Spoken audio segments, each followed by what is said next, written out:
Hello my dear friend, welcome back to our channel. तो आज की हमारी वीडियो का टॉपिक है product life cycle. Product life cycle क्या होता है वो हम जानेंगे। जैसे कि ह्यूमन बीइंग की लाइफ साइकिल होती है, इसी तरीके से प्रोडक्ट की भी लाइफ साइकिल होती है। जैसे कि ह्यूमन बीइंग क्या करता है, बोर्न होता है, फिर वो ग्रो करता है, ठीक है। वो कई बार क्या होता है, ओल्ड होता है और उसके बाद डेथ होती है। इसी तरीके से क्या होती है, एक प्रोडक्ट की भी लाइफ साइकिल होती है। क्या होती है वो पढ़ लेते हैं। It is generally said that product are like human beings, they are born, grow, ठीक है, fall sick and ultimately in most cases die. New generation of a product replace their earlier ones. Pencil has been replaced by the steel pen, fountain pen by ball point pen, mechanical typewriter by electric typewriters. अब a fact that has been conceptually in the product life cycle concept. क्या होता है कि हम product life cycle क्या होते हैं, जैसे कि एक प्रोडक्ट नया मार्केट में आता है, ठीक है। उसके बाद वो क्या होता है, लोगों को पता चलता है उसके बारे में, धीरे धीरे उसकी सेल बढ़ती है, ठीक है। वो ग्रो करना स्टार्ट होता है, एक मैच्योरिटी लेवल पे पहुंच जाता है, जहाँ पे उस एक हायर लेवल ऑफ प्रॉफिट एक कंपनी अर्न कर रही होती है। उस समय इस प्रॉफिट को देख के बहुत सारे कॉम्पिटिटर अट्रैक्ट हो जाते हैं, वो भी नया प्रोडक्ट मार्केट में लेके आते हैं, नए नए ऑफर्स लेके आते हैं। तो उस स्टेजेस पे क्या होता है, एक कंपनी जो है वो डिक्लाइन होना स्टार्ट हो जाती है। उसकी जो स्टेजेस है उसके बाद डिक्लाइन होना स्टार्ट हो जाती है। इस समय ज़रूरत होती है कि एक कंपनी को एक नए प्रोडक्ट को मार्केट में लॉन्च करे, ताकि वो लॉन्ग टर्म तक सर्वाइव कर सके, ठीक है, ताकि एक पोजीशन अपनी मार्केट में वो बना सके। तो प्रोडक्ट लाइफ साइकिल में अगर आप ये चार्ट बना के आते हो तो बहुत ज़्यादा बेहतर रहेगा एग्ज़ाम में, ठीक है। एग्ज़ाम में जो चीज़ क्लैरिटी होगी वो बहुत ज़्यादा बढ़िया होगी। तो अगर क्वेश्चन आता है प्रोडक्ट लाइफ साइकिल क्या होता है, तो जो वाई एक्सिस है उस पर हमें सेल को शो करना, और जो एक्स एक्सिस पे हमें टाइम को शो करना है कि टाइम के अकॉर्डिंग कितनी सेल्स जो है वो बढ़ रही है, घट रही है। तो स्टार्टिंग में जब प्रोडक्ट मार्केट में आया, इंट्रोड्यूस हुआ, ठीक है, तो उस समय सेल कम थी, क्योंकि लोगों के अंदर इतनी अवेयरनेस नहीं थी, लोगों को इतना पता नहीं था प्रोडक्ट के बारे में। धीरे धीरे टाइम बीतता गया, कंपनी क्या करती गई, प्रमोशन करती गई, लोगों को अपने प्रोडक्ट के बारे में बताती गई। जैसे जैसे लोगों को पता चलता गया, लोग ट्राई करने लग गए, ठीक है, और उस प्रोडक्ट की जो सेल है वो क्या होने लगी, ग्रो होने लगी, स्टार्ट होने लगी। एक ऐसा पॉइंट आया जब प्रोडक्ट की जो सेल्स थी वो मैच्योरिटी लेवल पे पहुंच गई, हर किसी को प्रोडक्ट के बारे में पता चल गया कि हाँ इस तरीके का प्रोडक्ट मार्केट में अवेलेबल है, ठीक है। उसके बाद क्या हुआ, इस प्रोडक्ट को देख के, इस प्रोडक्ट की, इस कंपनी की प्रॉफिटेबिलिटी को देख के बहुत सारे कॉम्पिटिटर मार्केट में एंटर करते हैं, और वो भी क्या करना चाहते हैं, प्रोडक्ट को सेल करना चाहते हैं। तो उस मैच्योरिटी के बाद क्या आई, कंपनी की डिक्लाइनिंग स्टेज स्टार्ट हो गई कि अब ये प्रोडक्ट जो है वो अच्छे से काम नहीं कर रहा है, क्योंकि हो सकता है कि कॉम्पिटिटर्स आ चुके हैं, हो सकता है कि कंज्यूमर की टेस्ट और प्रेफरेंसेस में चेंज आ सकता है, जो एक मेन रीज़न होता है, ठीक है। तो ये थी हमारी प्रोडक्ट लाइफ साइकिल, जहाँ पे फर्स्ट आता है इंट्रोडक्शन स्टेज, सेकंड आती है ग्रोथ स्टेज, थर्ड आती है मैच्योरिटी, और फोर्थ आती है declining stage. It doesn't mean that all the product brands have to necessarily pass through the typical life cycle. The shape of the life cycle curve will vary from product to product and from brand to brand. It may have to steep rise and suddenly fall, or slow rise, long maturity period and slow decline, or it may move up and down. It may be long or short, generally for low technological, low unit value items and fashion goods. Life cycle tend to be short in seller market and for a high technology, high unit value items, and for necessity for which no effective substitute exists, the life cycle tend to be long. क्या कहा गया यहाँ पे, ये कहा गया कि जो हमने लाइफ साइकिल स्टेज पढ़ी है, क्या ये हर एक प्रोडक्ट पे इम्प्लाई होती है, क्या हर एक प्रोडक्ट की ऐसे स्टेजेस आती है, 4 स्टेजेस, ज़रूरी नहीं है। तो कुछ ऐसे प्रोडक्ट होते हैं जिनकी डिमांड जो है लॉन्ग टर्म तक चलती है। अगर हम बात करते हैं पार्ले जी की बिस्किट, आप सभी जानते होंगे कि पार्ले जी के बिस्किट कब से आ रहे हैं और अब तक उनकी डिमांड है, ठीक है।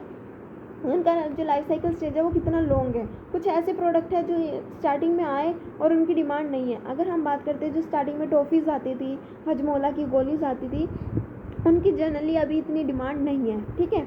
तो लेकिन कुछ ऐसे ब्रांड है जो कि जिनकी ब्रांड क्या है, बहुत कुछ ऐसे जिनका लाइफ साइकिल जो है वो क्या है, बहुत ज़्यादा लॉन्ग है। कुछ ऐसे प्रोडक्ट है जिनका लाइफ साइकिल क्या है, शॉर्ट है।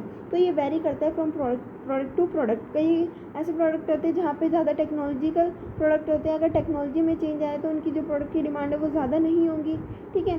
फैशनेबल प्रोडक्ट की अगर हम बात करें तो फैशन में चेंज आने की वजह से वो प्रोडक्ट की जो डिमांड है वो कम होएगी और नई नई डेवलपमेंट होनी स्टार्ट हो जाएगी।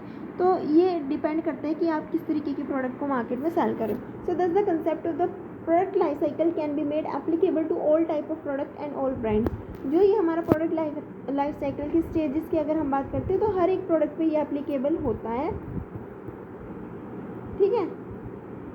लेकिन हाँ, ज़रूरी नहीं कि हर एक प्रोडक्ट को ये स्टेजेस को फॉलो करना पड़े। कुछ ऐसे प्रोडक्ट होते हैं जिसकी जो लाइफ साइकिल होती है लॉन्ग होती है, किसी की शॉर्ट होती है, डिपेंड करता है किस तरीके का प्रोडक्ट है, टेक्नोलॉजिकल प्रोडक्ट है, फैशनेबल प्रोडक्ट है, कंज्यूमर गुड्स है, ठीक है। So even so called necessity or necessities only at a particular point of time. Petrol may be unnecessary today, but alternative source of energy may pose challenge to petrol at a future date. अब क्या होता है petrol की अगर हम बात करते हैं, कोई पेट्रोल का बिजनेस कर रहा है तो पेट्रोल की अभी तो डिमांड है, ठीक है, ज़रूरत है, लेकिन इसके क्या है अल्टरनेटिव सोर्स आ रहे हैं, ठीक है। क्या रहा है, इलेक्ट्रिकल सोर्सेज आ रहे हैं, जैसे बिजली से चलने वाली स्कूटी आ गई, बैटरी से चलने वाली स्कूटी आ गई, तो बहुत सारे अल्टरनेटिव सोर्स आ रहे हैं जिसका हम यूज़ कर सकते हैं, जो क्या कर सकते हैं, जिसकी वजह से जो प्रोडक्ट की स्टेजेस है वो क्या हो सकती है, डिक्लाइन हो सकती है in case of future. Particular food grain such as the rice and wheat may be a necessity today to a consumer group, but change in food habits may lead to decline in demand for rice और wheat after some time. हो सकता है कि अगर हम आप बात कर रहे हैं राइस और वीट की बहुत ज़्यादा डिमांड है, लेकिन कंज्यूमर के टेस्ट प्रेफरेंसेस में चेंज आ रहा है, फूड हैबिट में चेंज आ रहा है, तो हो सकता है कि इनकी डिमांड जो है वो डिक्लाइन हो जाए आगे फ्यूचर में जाके।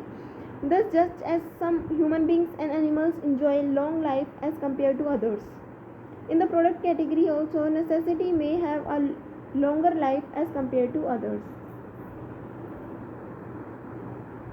जो नेसेसिटी चीज़ होती है ना, जिसकी ज़्यादा ज़रूरत होती है, ठीक है, तो उसकी जो लाइफ साइकिल स्टेज होती है वो लॉन्ग होती है एज़ कम्पेयर टू दोज वो आर अननेसेसरी गुड्स, ठीक है।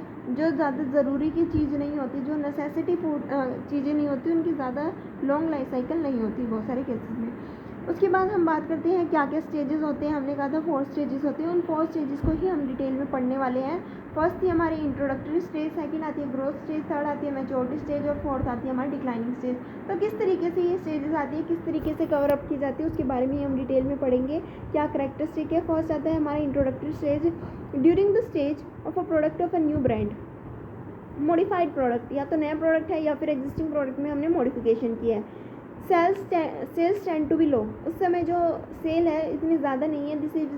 This is because majority of the consumers being what they generally are do not have any high degree of awareness and are known by and large to be reluctant to quickly switch over to a new product if they are not highly dissatisfied with the brand they are presently using. Only such of those consumers who are not many in numbers, who generally are quick to experiment with new product and whose awareness level is relatively high, try out the new offer by the companies. On account of the low sales level, profit are likely to be low or even negative. This is also the time when the consumers come to know of the new offer of the company and watch the response of the market to the new offer before initiating retailerity strategy. Introductory stage, जब company अपने product को launch करती है, market में लाती है, तो उस समय लोगों के अंदर इतनी अवेयरनेस नहीं होती, इस तरीके की प्रोडक्ट भी मार्केट में अवेलेबल होते हैं। कुछ ऐसे जो कस्टमर होते हैं जो अपने ब्रांड के प्रति लॉयल होते हैं, जो एक्चुअली में प्रोडक्ट को परचेज़ कर रहे हैं। अब वो शिफ्ट करना एक नए प्रोडक्ट में उनके लिए इजी नहीं है। जब तक वो सेटिस्फाई हैं अपने प्रोडक्ट से, तो वो ईजिली जो है वो नए प्रोडक्ट में शिफ्ट नहीं करेंगे। कुछ ऐसे कस्टमर होते हैं जो नए नए प्रोडक्ट को ट्राई करना चाहते हैं, तो वो क्या करते हैं, टेस्ट करते हैं, चेक करते हैं कि किस तरीके का प्रोडक्ट है, अगर उनको अच्छा लगता है तो वो बाय करते हैं। तो इस स्टेज पे हम क्या करें, कस्टमर्स को अवेयर करा रहे हैं। इतनी सेल नहीं है तो इतनी ज़्यादा प्रॉफिट भी समय नहीं होता। कई बार क्या होता है, कंपनी को प्रॉफिट भी नहीं होता, लॉस होता है, ठीक है, नेगेटिव प्रॉफिट होता है। कई बार कंपनी को जो फिक्स कॉस्ट है वो अपनी तरफ से देनी पड़ती है, वो कई बार वेरिएबल कॉस्ट को ही कवर कर पाती है। तो यहाँ पे बहुत ज़्यादा स्ट्रेटेजी यूज़ की जाती है कि हम क्या कर रहे हैं, कस्टमर को अवेयर करा रहे हैं, कि उनको बता रहे हैं किस तरीके का प्रोडक्ट भी मार्केट में अवेलेबल है। उसके बाद सेकंड जो स्टेज आती है वो आती है हमारी ग्रोथ स्टेज। इसमें क्या आता है, assuming the companies new offer does not die is infancy and has found customer awareness and expectancy, the sales graph rise slowly. Typically, growth in sale will be a slow growth. This is the stage in which sales will grow maximum, profit will touch peak level, and the market size will be the largest. Competition will also be growing during this stage. Second stage आती है growth stage. अब क्या होता है, कई बार company का जो product है वो कस्टमर पसंद करने लग जाते हैं जब वो इनिशियल स्टेज पे वो ट्राई करते हैं। तो इस स्टेज पे क्या होता है, कंपनी की जो सेल्स है वो धीरे धीरे ग्रो करती है, स्लोली क्या करती है, बढ़ती रहती है। तो उस कंपनी जब प्रॉफिट अर्न करना स्टार्ट कर देती है, ठीक है, तो कॉम्पिटिटर्स से अट्रैक्ट हो जाते हैं और कॉम्पिटिशन बढ़ना स्टार्ट हो जाता है इस स्टेज पे। थर्ड स्टेज आती है हमारी मैच्योरिटी स्टेज। मैच्योरिटी स्टेज क्या कहती है, by now all those who have found the company offer acceptable have started using the new product, many rival company have also started putting their strategy in place, trying to win away the customer by their better offers. Sale of the company are characterized by stagnations or at best, though the market size is still the largest. Profit will show a tendency to decline since the company may have to resort to price cutting on the one hand and spend more on promotions distribution on the other to maintain the sale level. ये एक ऐसी stage आ जाती है maturity stage, जब company huge amount of profit earn कर रही है, company के प्रोडक्ट्स की जो डिमांड है वो बहुत ज़्यादा है, तो इससे कॉम्पिटिटर बहुत ज़्यादा अट्रैक्ट हो गए हैं, वो भी नई नई स्ट्रेटजीज़ का यूज़ कर रहे हैं ताकि जो कस्टमर्स है उस पर्टिकुलर प्रोडक्ट के, उनको अपने प्रोडक्ट की तरफ क्या कर सके, अट्रैक्ट कर सके, ठीक है।